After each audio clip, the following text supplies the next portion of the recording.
Now look at here assignment question number 3.1 given data क्या है force F which is equal to 3500 newton, mass of car mc which is equal to 600 kg and mass of truck mt which is equal to 2400 kg। Required क्या है acceleration produce in car ac, ठीक है, c for car and b acceleration produce in truck at, t stand for truck. Now write down this solution as we know that F is equal to ma. This is second law of motion, ठीक है।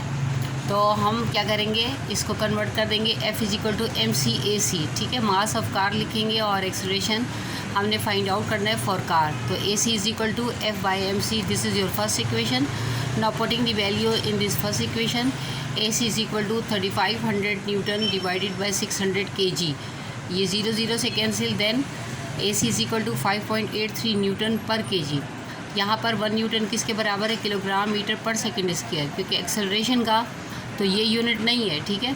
तो हमने यहाँ पर Newton की value put कर दी kilogram metre पर सेकंड स्क्वायर। किलोग्राम से कट गया, मीटर पर second square is the unit of acceleration. So AC यानी acceleration in car which is equal to 5.83 metre पर सेकंड स्क्वायर। इसको इस तरह इनबॉक्स करें।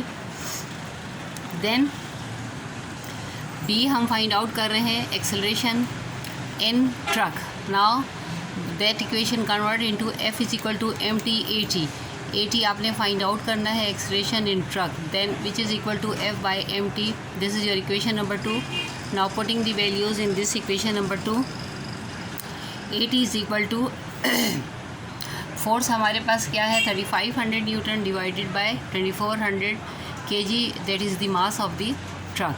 Now this divided by this, तो 1.46 न्यूटन पर केजी। न्यूटन की हमने वैल्यू लिख दी किलोग्राम मीटर पर सेकंड स्क्वायर, केजी से कैंसिल, देन 1.46 मीटर पर second square is the acceleration in truck. Now write down the result. Acceleration produce in car which is equal to 5.83 metre पर second square. Second acceleration in truck is equal to 1.46 metre पर second square. This is your answer and result. Now look at your page number 66. This is your page number 66. ये जो दोनों आपने example number 3.1 और assignment question 3.1 किया है, इसके नीचे जो है ड्रॉ करें एंडिंग लाइन, ठीक है। अब हमारे पास क्या है, Newton's third law of motion. उसकी स्टेटमेंट क्या है, when one object exert a force on a second object, the second object exerts a force of the same magnitude and opposite direction on the first object। क्या है कि अगर कोई object जो है वो फोर्स अप्लाई कर रहा है दूसरे ऑब्जेक्ट पर, तो दूसरा ऑब्जेक्ट भी उस पर फोर्स अप्लाई करेगा उसी मैग्नीट्यूड के साथ, उस लेकिन in opposite direction on the first object, ठीक है।